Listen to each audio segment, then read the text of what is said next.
La République du Congo a été proclamée et notre cher pays est maintenant entre les mains de ses propres enfants. Je ne suis pas né pour m'accrocher au pouvoir. L'idée est de ramener la paix. La population attend beaucoup de ce gouvernement. Il faudrait qu'on puisse réécrire l'histoire de notre pays. Je vous demande à tous d'oublier les querelles tribales qui nous épuisent. Vous retrouvez, c'est un grand plaisir, mesdames, messieurs, c'est le premier numéro de l'an 2024. Une émission spéciale parce que nous parlons du bilan du gouverneur du Haut-Uélé. Il s'agit de M. Nanga.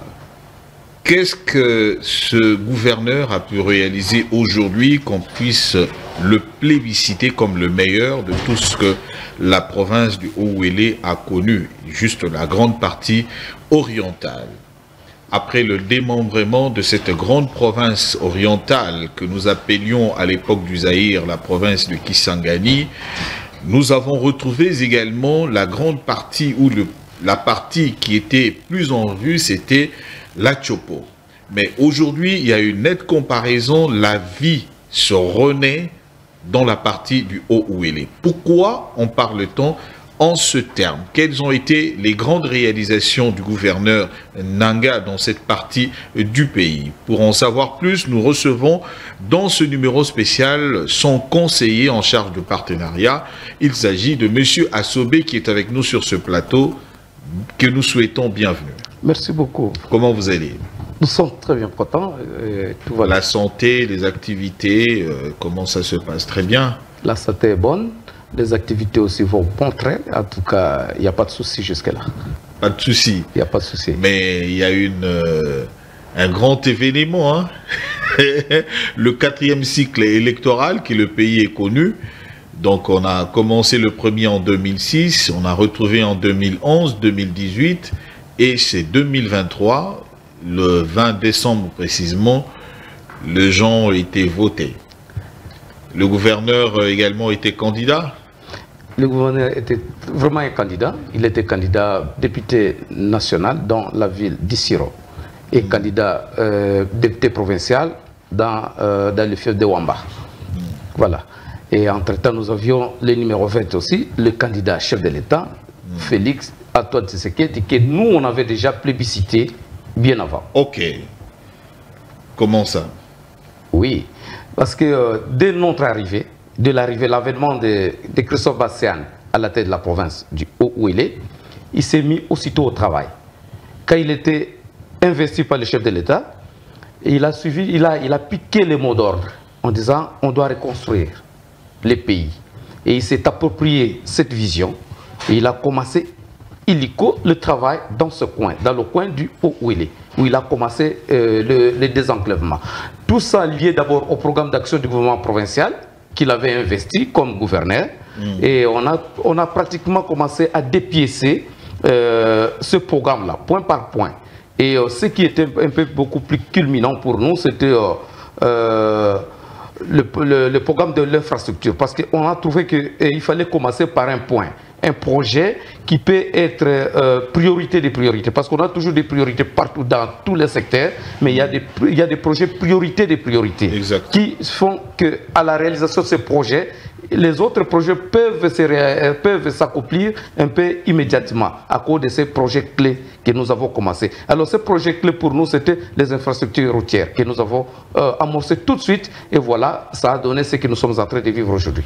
La province du Haut-Uélé, c'est l'une de provinces importantes du pays parce qu'elle a de frontières avec le Soudan du Sud, vers la ville de Faradj, Est-ce que vous avez pu, parce que vous parlez des infrastructures routières, est-ce que ça a pu arriver jusqu'à la frontière, atteindre la frontière et de l'autre bout? Oui, une bonne question, Oui, c'était dans le programme d'action, nous avons énuméré ça. Il fallait qu'il y ait une route qui partira de Faradj et jusqu'à Issiro. Et ce que nous avons fait d'ailleurs, parce que si vous partez aujourd'hui, vous pouvez quitter Issiro en passant par le territoire de Ouacha et directement à 80 km vous êtes sur Faradj. Et de Faradj jusqu'à la frontière, à bas, c'est 80 km. Et c'est praticable.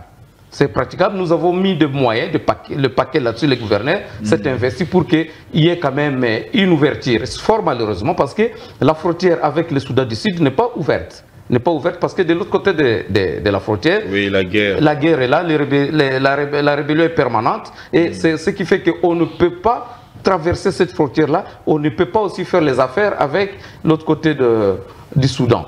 Voilà, c'est ça. Donc on est bloqué à ce niveau-là. C'est pour vous dire que les Hauts-Ouélé, comme disait déjà en 1960, vous vous souvenez, pendant à l'indépendance, qui pouvait faire, parce que nous ne sommes pas reliés au fleuve. Ce qui fait que ça rend difficile l'évacuation. C'est la Chopo qui est reliée au fleuve. Le Bas-Ouélé, non loin de Kisangani, relié au fleuve. Donc c'est facile.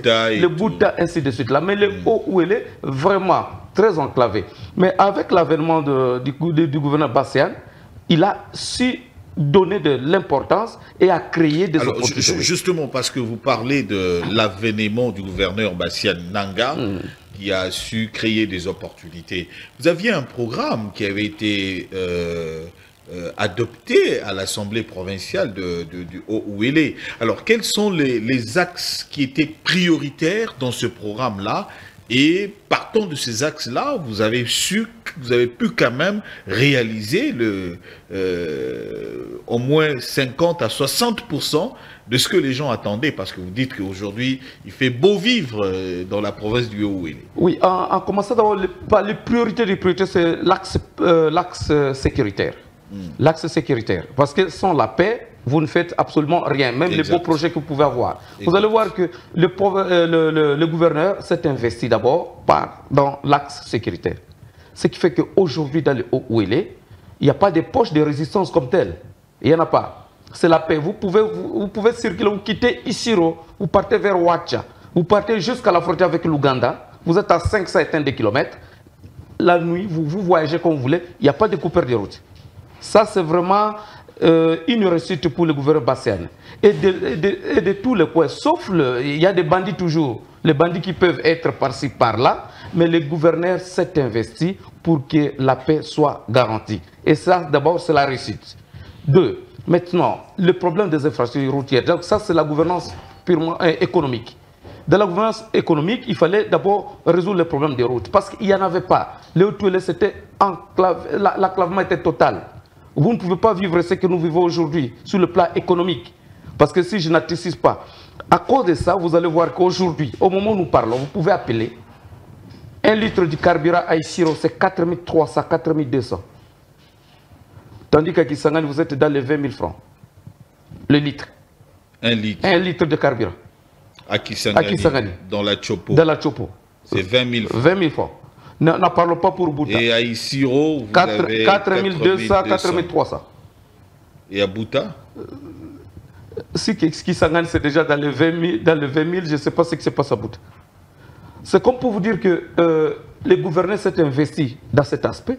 Et voilà aujourd'hui, les effets sont palpables. On peut déjà compter, on compte directement les effets de l'économie à partir de cet indicateur. Parce que le brut définit le prix sur le marché. Si le brut augmente, le prix aussi prend de l'ascenseur. Et si ça baisse, et ainsi de suite. Donc c'est une suite logique. Et vous verrez, à Isiro aujourd'hui, c'est ça la logique. Mais vous ne pouvez pas avoir ce prix. Donc c'est 4200, 4300 à Isiro, tandis que de l'autre côté, à Kisangani, vous êtes dans le 20 000. Je pose la question sur ce plan économique. Quel est le miracle qui a été produit parce que la province du Hauts-Ouélé n'est pas comptée parmi les 3 provinces qui sont fortement économiques. On parle, aujourd'hui ça fait même 4, on parle de Kinshasa, on parle de Haut-Katanga, on parle de la province de Lualaba, on parle également du Congo central. Mais qu'est-ce qui produit ce miracle aujourd'hui? La production de ces miracles, c'est la stratégie de production. Parce que vous savez que le gouverneur Bassian, c'est d'abord un manager, de par nature. C'est quelqu'un qui est commerçant de nature. Et c'est un manager, il sait créer des opportunités. En sachant que nous, on n'est pas liés, on n'a pas une frontière pour nous, en sachant que nous ne sommes pas dans les biefs navigables, on n'a pas de cours d'eau navigable, donc on ne peut pas avoir le flux de marchandises chez nous. Très bien. Il a créé des postes de péage à chaque 100 km, comme la loi l'indique aussi, 100 km. Et de ces postes de péage, il a structuré les choses.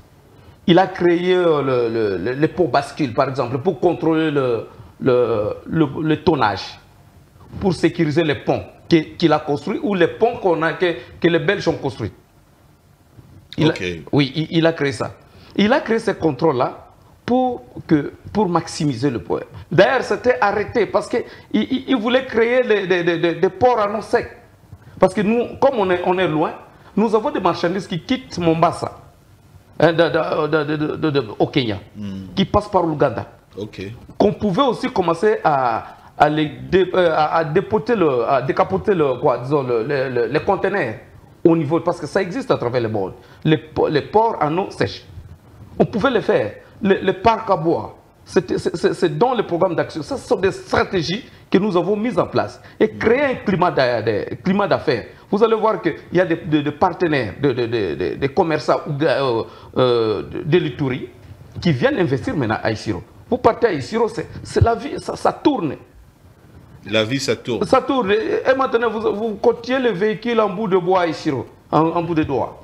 Mais aujourd'hui, ce sont de nouvelles marques qui entrent. Parce qu'il y a des grands patrons qui quittent de l'autre côté de l'Ituri, qui viennent s'installer à Isiro. Et au moment où la population est en train de croupir dans la pauvreté, parce que vous le dites bien, et vous plébiscitez, et vous faites également des éloges.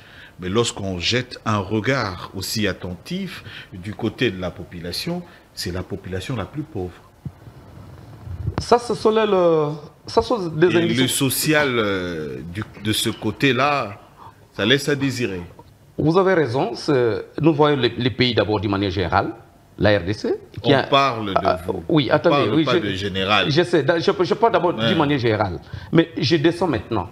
Oui. Quand je vous dis ceci, maintenant, le prix du carburant, c'est le brut qui détermine le prix sur le marché.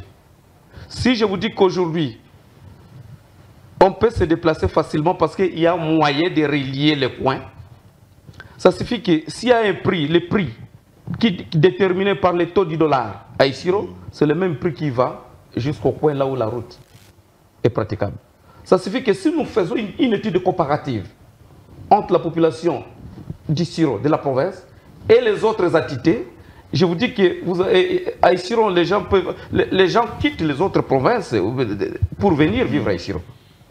Je ne peux pas dire que c'est le meilleur de meilleurs. Néanmoins, les gens quittent, ils disent non, si je peux acheter les bottes de Pondou à Isiro à 500 francs, et qu'à Kisangani, je l'aurai à 5000, le choix est clair. Vous avez un problème avec Kisangani? Non, ce n'est pas un problème avec Kisangani. Donc, on compare la Grande Orientale. Vous avez introduit ici la Grande Orientale, n'est-ce pas? Démembré. Quand on a démembré, on compare ce qui est proche de nous. On compare ce qui est proche. Bon, parce que la Tchopo a hérité des infrastructures et Isiro n'en a pas. Et puis la Tchopo, il y a la rivière qui est là, il y a le fleuve. Hein? Oui. Donc il peut encore recevoir beaucoup de Kinshasa. Mais nous, ce n'est pas possible. Hein? Dans les Hautes-Ouest, ce n'est pas possible. Ils peuvent encore, par la voie maritime, il y a des bateaux qui peuvent quitter Kinshasa. Et Kinshasa, les bateaux peuvent provenir de l'Europe, et ça arrive ici, et on approvisionne Kisangani en carburant, en produits manufacturés, et ainsi de suite. Dis-moi un peu, tout ce que... Il y a deux choses qu'on peut voir aujourd'hui à Kisangani qu'on ne peut pas retrouver à Isiro. Les avantages que les gens peuvent avoir à Kisangani, on ne l'a pas à Isiro. Kisangani a quand même un aéroport, qu'on peut dire aéroport national, ou peut-être... C'est pas encore international. Oui. C'est international. Oui. Mais à Isiro, il n'y a pas encore sur le plan des infrastructures. Nous avons notre aéroport, l'aéroport de Mater, c'est l'aéroport national qui existe. Ça existe. L'aéroport construit par le fait président Maréchal Mobutu, ça existe. Et qu'est-ce que vous en avez fait aujourd'hui? Parce que pratiquement, c'était à un moment à un état de délabrement aussi. Parce que l'usure était tellement avancée. Oui, l'aéroport d'Isiro fonctionne bien, mais seulement il y a une entreprise, la RVA, parce que c'est une entreprise de l'État et qui a aussi une autonomie de gestion, je pense. Et la RVA doit quand même prendre ses responsabilités pour reconstruire ces bâtiments et toutes les choses. Mais au moins, l'aéroport est fréquentable. Mais ce qui est vrai, ce n'est pas encore au top des tops, parce que je peux vous dire que ici, comme les chefs-lieux, ou bien la province en général, c'est un chantier. C'est quelque chose où on a commencé. Et maintenant, c'est en chantier. Et nous voyons les effets en disant que l'avenir pour nous est prometteuse. Est-ce que dans les 5 ans que Nanga a fait à la tête de la province du Haut-Ouélé, peut-on dire que son bilan est positif? Je vous dis sincèrement. En toute conscience. Vous prenez votre micro baladeur. Je ne parle pas du micro baladeur. Non, en fait, vous me posez cette question. Je parle du réalisme. C'est de ça que je parle, de la réalité. La réalité, c'est que je suis à Isiro, je suis capable d'arriver à Ouacha en une seule journée, 325 km. La réalité que je suis à Isiro, je suis capable d'arriver à Faradje. La réalité que je suis à Isiro, je suis capable d'arriver à Nyangara, à Dungu et à Rungu. Donc ça, je cite le chef-lieu de chaque territoire qui compose le Haut-Ouélé. Ça n'existe plus. On passait 1 semaine, 2 semaines avant d'arriver à Ouacha. Mais aujourd'hui, ça en une journée. Ok. Ouais. On passait 2 semaines, même 2 semaines. Bon, en moto, peut-être qu'on pouvait faire 1 semaine. En véhicule, c'était 1 mois. Ok. Mais aujourd'hui, c'est en une journée, on peut arriver facilement. Bon, quels sont les autres axes où on parle de grandes réalisations également du gouverneur Nanga? Oui, les autres axes, d'abord, c'est sur le plan économique, comme je l'ai dit. Sur le plan économique. Vous avez parlé des infrastructures routières. Oui. Aujourd'hui, on peut se déplacer facilement, on peut atteindre d'un bout à l'autre facilement. Ouais. Vous avez évoqué également l'économie aujourd'hui, avec ce qui se passe dans la province. 1 litre, c'est à 4200, 4300, vous avez dit. Oui. Par contre, à Kisangani, c'est à 20 000 francs congolais. Ouais. Alors, un autre aspect de choses, parce qu'on peut citer aujourd'hui avec le problème de santé, le problème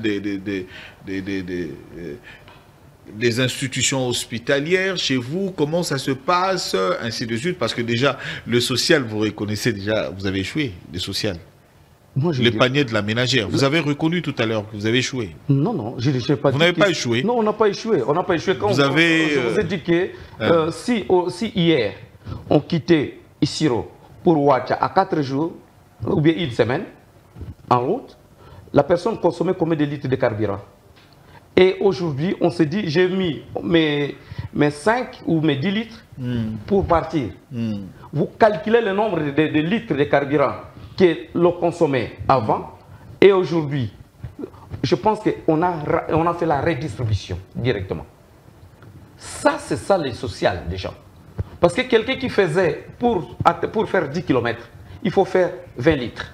Mais aujourd'hui, il peut faire 1 litre. Où est la réduction? Moi, je fais le développement. Je calcule l'impact. L'impact, quand on fait l'évaluation, on fait l'analyse sur l'impact, la pertinence, ainsi de suite. J'aime des gens intelligents comme ça. Puisque vous avez fait le développement, en 5 ans, une période où on peut commencer à poser un peu les jalons pour le développement, commencer à avoir de regard peut-être dans les 10 ans. Mais le 5 ans, c'est déjà proximativement, on peut avoir une lueur d'espoir. En 5 ans, quels sont les espoirs ou les espérances que vous avez données à ce peuple du Haut-Ouélé? Avec une vision purement technique que je peux avoir sur ce point-là, vous allez voir que l'espoir, les gens se sont investis. Aujourd'hui, dans le Haut-Ouélé, les jeunes travaillent. Chacun est dans son entrepreneuriat. Vous avez créé des emplois? Oui. Si nous, on n'a pas créé, nous avons créé des conditions que les gens puissent créer l'emploi. Très bien. On a créé des conditions pour que les gens puissent créer d'abord l'espoir en disant oui, je peux faire quelque chose, je peux investir ici. Très bien. Ça, vous allez trouver qu'à Isiro, la province, vous partez à Durba, la capitale économique de la province, vous allez voir que les gens sont dans la... Les gens veulent faire quelque chose. Ce qui n'existe plus parce que c'était le désespoir. Les gens se sont remis, ils sont debout. Ils disent, nous pouvons faire quelque chose. Vous êtes en mesure aujourd'hui de dire à ceux qui sont à Kinshasa de venir vivre à Isiro et qu'ils vont rencontrer les conditions favorables. Ou ceux qui sont parce que vous aimez toujours vous attaquer un peu à la Tchopo. Donc vous pouvez aujourd'hui dire aux gens de quitter la Tchopo, de venir à Isiro. Si je ne peux pas parler de la Tchopo parce que ça paraît comme la taille, je parle de Bouta par exemple. Parle de Bouta, Bouta. Dans le Bazoué. Dans le Bazoué. Ils viennent en masse. Ah bon? Oui, mais écoute, pour s'installer à Isiro.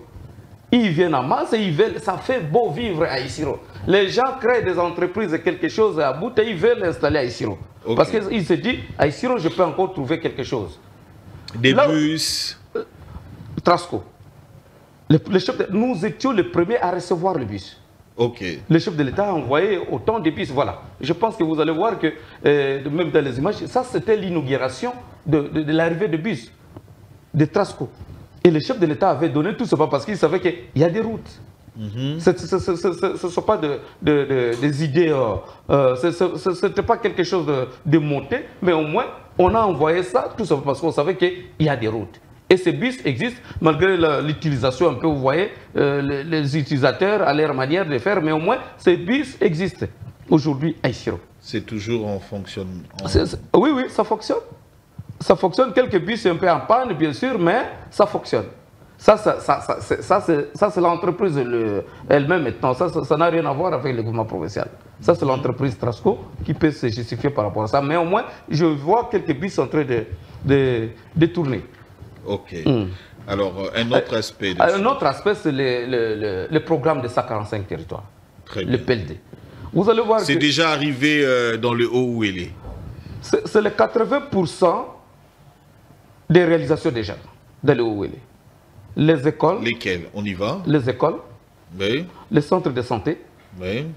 Et en fait, tout ce qui est déjà programmé dans les 145 territoires, tout ce qui était déjà là programmé, c'est à 80% déjà reçu. Si ce n'est pas, ou bien en voie d'être reçu. Ça signifie que, avec les infrastructures routières que nous avions, ça a favorisé à ce que nous puissions, que les programmes du chef de l'État puissent s'accomplir. Et c'est comme ça qu'on l'a voté massivement. Parce qu'on a vu ces réalisations. Qui a construit ça? C'est Tshisekedi. Qui a fait ça? Ah non, non, écoutez, ça c'est un homme qui a voté. 80%. De quoi? Et il n'y a pas eu de contestation par rapport au vote? Personne ne viendra dans le où il est pour dire que non, on avait voté tel candidat, non, jamais de la vie. Même si on peut parler dans d'autres territoires, dans d'autres provinces qui composent la Grande Orientale, mais sauf dans les où il est. Ça c'est le plébiscite, ça c'est Félix Antoine Tshisekedi. Haut la main. Haut la main. On ne peut pas, personne ne viendra contester. Parce qu'avec tout ce que le gouverneur Christophe Bassian a fait, ça fait que les gens puissent adopter le président Tshisekedi, Fatou Beton. On l'a adopté facilement à cause de toutes ces réalisations. Alors, on va suivre quelques images et puis on va revenir commenter les images qui ont défilé, qu'on n'a pas eu le temps de commenter, mais on va le suivre tout à l'heure en live, vous et moi, et le public qui nous suit maintenant, pour que nous revenions sur ce plateau. Comme ça, vous allez faire un petit commentaire par rapport à ces images que nous allons suivre tout à l'heure. Merci. Ok.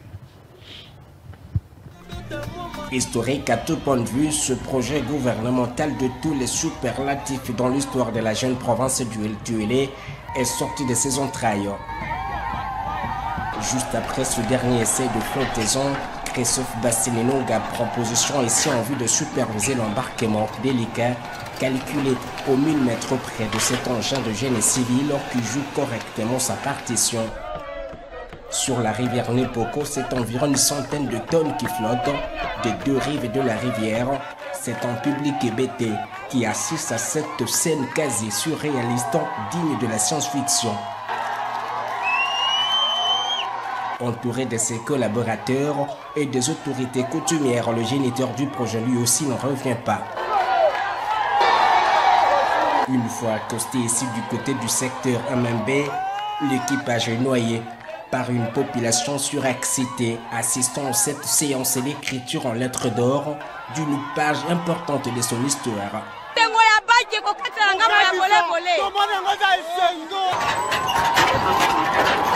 Une fois débarqué, le monstre lui se met à l'œuvre pour raser une plage qui formait cette sorte de favelas afin de faire accéder à ce peuple la lumière du jour.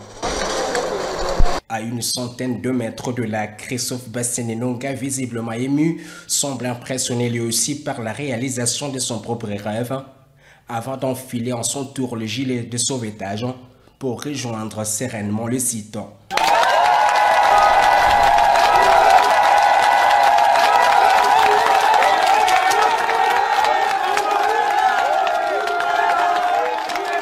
Bulldozer en personne pour certains, Moïse pour d'autres, Seben comme l'affection de ce concitoyen vient là de s'engouffrer dans le panthéon de l'histoire. Depuis Zama Salamokili, c'est pour la toute première fois Angers et Katsakoto. Bisaki Batoke, c'est là ce qui a lobby et Kosalema.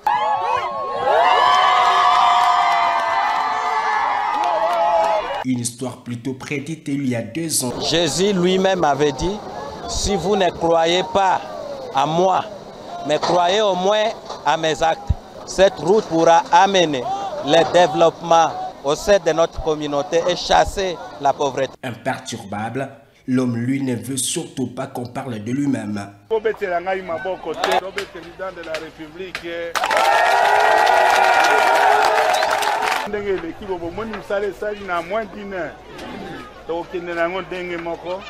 Et puis, ils ont continué.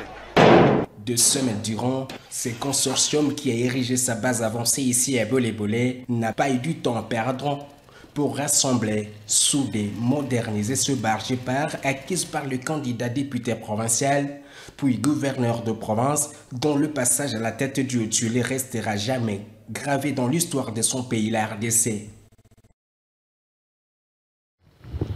Monsieur le conseiller, on a suivi les images. Est-ce que vous pouvez, parce qu'il y a eu des commentaires, bref, qu'est-ce que vous pouvez nous dire? Oui, je pense que les images parlent d'elles-mêmes. Vous voyez un disciple de Fatchi, le bon élève de Fatchi. Vous avez vu quand il est descendu de ce bac-là, qui a relié les deux villages, Bolé-Bolé, dans le territoire de Wamba, et précisément dans la collectivité de Malika Toriko, et de l'autre côté, les Maboudou Malika Mabero, une autre collectivité. Alors, ça faisait longtemps, donc il n'y avait jamais, le véhicule n'est jamais passé de l'autre côté, traversé. Mais par l'avènement de Basséane, sous la vision du chef de l'État, on a jeté le bac qui a fait que, hier maintenant, au moment où nous parlons, les dérives sont connectées et les véhicules passent, les carburants passent et tout passe. Il n'y a plus de problème. C'est ça, de manière concrète, les éléments du développement. Tant attendu par cette population depuis la nuit du temps. C'est ça. Alors, qu'est-ce que maintenant? Est-ce que vous avez toujours le projet de continuer à gérer la province? Parce que parler du plébiscite ici, on estime que le gouverneur a encore besoin d'un autre mandat pour continuer à gérer la province du Haut-Ouélé. Je pense que j'avais dit ça au début déjà, que nous sommes en chantier. On a lancé les travaux. Il faudra qu'il y ait quelqu'un pour terminer. Il a une vision, il doit arriver. Comme Fatchi est passé pour le deuxième mandat, lui aussi doit continuer, parce que c'est le bon élève. Ah, il faut qu'il continue. Il continue. Il n'y aura pas des élections. Un autre qui ferait mieux que lui. Non, on ne passe pas, parce qu'en fait, on ne dit pas que l'autre ne peut pas, mais au moins, il y a une philosophie. Vous voyez, dans chaque projet... C'est comme Fatchi a dit, recommencer à zéro ou... recommencer à zéro ou bien les acquis, protéger les acquis. Il faut les protéger. Non, il faut protéger les acquis. Il faut protéger ces acquis-là avec Christophe Basséane, Nanga, derrière Fatchi, pour que ça continue jusqu'au bon bord. Ok. Oui. Alors, est-ce qu'il y a des choses, quand vous regardez l'objectif de la caméra, que vous pouvez dire clairement au peuple du Haut-Ouélé, à ces Congolais-là, c'est que vous pensez de jours à venir avec Nanga? excusez-moi, avant d'arriver à ce point-là, je voulais quand même d'abord que vous sachiez qu'en dehors de toutes ces réalisations, infrastructures routières, vous arrivez maintenant dans la capitale, donc dans le chef-lieu du Haut-Ouélé, vous allez trouver que le gouverneur a construit la résidence des gouverneurs. Officielle. Officielle. Je peux comparer en voyageant un peu dans d'autres provinces. Il n'y a pas d'égal pour le moment. Si vous partez voir ça, vous voyez de vous-même, vous allez dire voilà, c'est imposant et c'est quelque chose. Ça n'a jamais existé. La résidence des gouverneurs. 1. 2. Le gouvernorat. Il n'y en avait pas. Ok. Il n'y en avait pas. Aujourd'hui, vous partez, c'est quelque chose de visible. Vous dites voilà, c'est digne. Vous pouvez aller, vous entrer, dire ok, ça va. Vous allez, nous avons une entreprise créée, qu'on avait trouvée bien sûr, RTPI, Régie des travaux publics du Haut-Ouélé, qui était seulement service d'assainissement, des airs, balais, ainsi de suite. Mais aujourd'hui, vous partez sur l'ensemble du pays, si vous comparez, je ne sais pas ailleurs comment ça se passe, mais chez nous, vous allez voir maintenant les charrois automobiles que cette entreprise a. Parce que les routes dont on est en train de parler, c'est justement cette entreprise qui construit. Il a des machines de construction, des camions, des bennes. Christophe Bassène n'achète jamais des histoires de seconde main. Il achète toujours à l'usine, de 0 km. Là. Et c'est ça ce que cette entreprise possède pour désenclaver la province. C'est comme ça que, parce qu'on n'a pas de routes asphaltées d'une manière générale. Sauf qu'on a déjà commencé dans la vie du Siro. Vous partez, parce que le problème c'était d'abord d'ouvrir aussi les espaces. Il y avait des routes de 3 mètres de largeur, mais aujourd'hui vous partez c'est 12 mètres. Le standard. En disant voilà, parce que gérer c'est prévoir. Pour les générations futures, on ne sait pas quel genre de véhicule nos enfants ou bien nos petits-enfants peuvent avoir. Aujourd'hui vous partez ici, c'est sur ces boulevards que nous avons maintenant. Très bien. C'est sur ces boulevards. Et maintenant on est en train de construire le caniveau des drainages d'eau,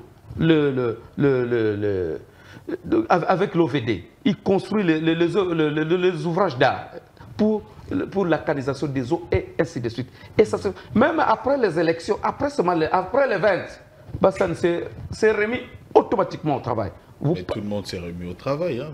Les autres gouverneurs aussi sont remis. Ils sont en train d'attendre les résultats. Mais lui n'attend pas les résultats. Donc vous voulez dire que vous n'avez pas besoin d'attendre les résultats. Ça ne vous fait pas peur. Ça ne nous fait pas peur. La publication. Oui, ça ne nous fait pas peur parce que nous, on est dans la logique. Il y en a qui étaient sûrs aujourd'hui qui sont invalidés. Hein. Non, ça c'est pas un problème. Parce que là, on ne travaille pas seulement d'abord en fonction des élections. On travaille d'abord parce qu'on a l'amour de sa patrie. On a l'amour de son coin. Et c'est comme ça que je profite toujours en disant que ces jours-ci, il y a toute une série de gens qui passent ici à Kinshasa dans des chaînes qui diabolisent les gouverneurs. Comment ça? Qui les diabolisent comme pas possible. On les traite de tous les mots du monde. Okay. Détourneurs, rebelles, financiers des rebelles, et ainsi de suite. Ça, c'est la fausseté et c'est le mensonge. Ah bon? Le mensonge cousu de fil blanc, parce que ça se voit. Comment n'est pas, puisque vous l'avez cité, financier des rebelles? C'est ça? Selon les détracteurs politiques. Le rebelle, là, s'avère être le grand frère du gouverneur. Oui. Ah, vous êtes aujourd'hui dans la situation que le vice-premier ministre avait à l'époque, quand Mouzé demandait au père de Jean-Pierre Bemba de dire à son fils de lâcher la rébellion, ainsi de suite. On est un peu dans cette phase de choses, chacun dans ses responsabilités. Alors, quel est le message aujourd'hui que vous pouvez donner à la population? Est-ce que le gouverneur Nanga, je pose une question aussi claire, est-il, comme les gens le taxent, le financier de la rébellion aujourd'hui, de ce que le président de la République a traité de rigolo de Corneille Nanga? C'est le mensonge. Parce qu'il y a déjà un avertissement. Moindre escarmouche, ils en auront pour leur compte. Est-ce que c'est vrai que le gouverneur selon ce soupçon, selon ce que les ont dit, je pose une question claire à son conseiller. Est-il le financier de la rébellion? Il ne le sera jamais, il ne l'est pas d'abord, et il ne le sera jamais. Il ne l'est pas, et il ne le sera jamais. Ça ne passe pas dans la tête du gouverneur, ni dans l'âme du Haut-Ouélé, pour qu'on soit dans la ligne des rebelles. Jamais de la vie. Ok. Jamais et alors jamais. Ce sont seulement les détracteurs politiques qui veulent le gouvernorat du Haut-Ouélé, qui viennent ici chercher des appendices, chercher à se tenir, comme disent les Kinoko Diembe là. Pour chercher maintenant comment injecter le gouverneur. Ils n'ont pas commencé ça aujourd'hui. Ils ont monté depuis le début, depuis 2019, après l'investiture directement. Parce qu'il y a des gens qui n'ont jamais supporté l'échec quand il a pris le pouvoir. Ces gens-là n'ont jamais réussi à supporter l'échec. Alors que l'homme avait bâti campagne. Et il était élu démocratiquement. Et il a pris les fonctions. Mais on dit aussi que c'était une imposition parce que c'est le fils d'un chef coutumier. Justement, ce sont ces détracteurs-là qui amènent et la politique du mensonge. Vous savez... Mais c'est le fils d'un chef coutumier. Le chef Nanga, le grand chef Nanga. Oui. Il est là. C'est le fils du grand chef. Oui, il est du grand chef Nanga. Oui. Il est là. Le chef est là. Il est vivant. C'est le fils du grand chef. Mais qui ne l'empêche pas de briguer le gouvernorat parce qu'il a un projet de société et qui a convaincu le député. Et c'est comme ça qu'il avait une majorité, qu'il a élu 13 personnes. Et il a créé une stabilité des institutions, Parlement et l'exécutif. Il n'y a même pas un qui s'est désolidarisé de ces groupes-là. Ils sont restés soudés. Il y a eu une dynamique Nanga au sein du Parlement du Haut-Ouélé.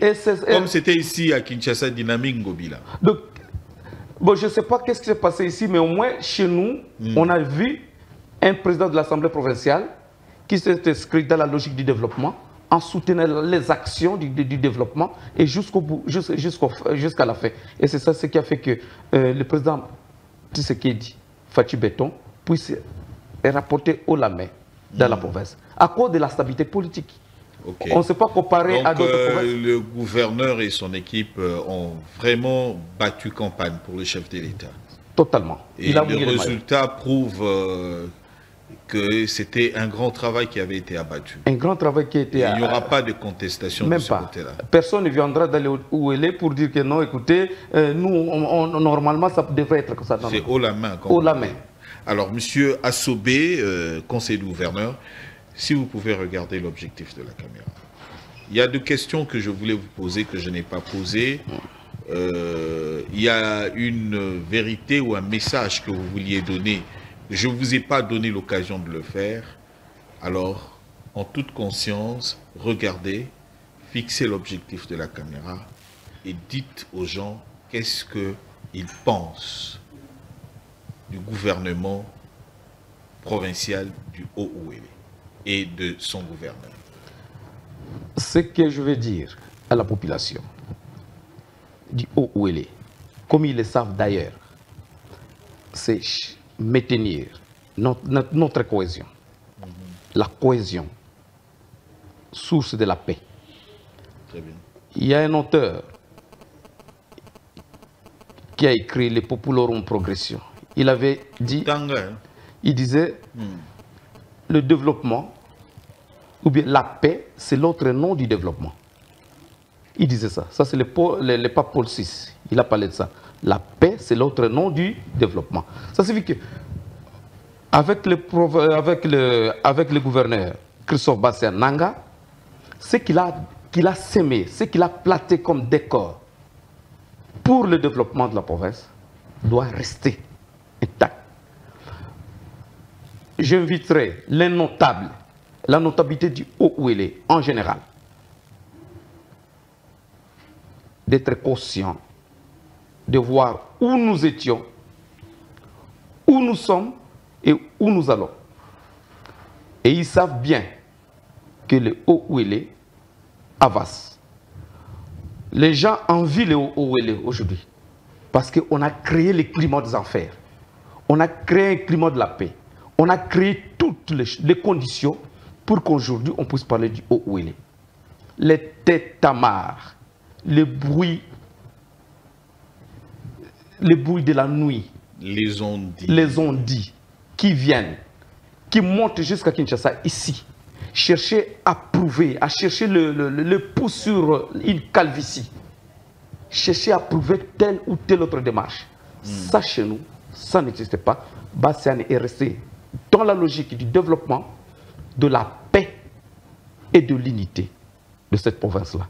Et rien ne viendra séparer ou bien détruire cette cohésion, havre ou bien source du développement.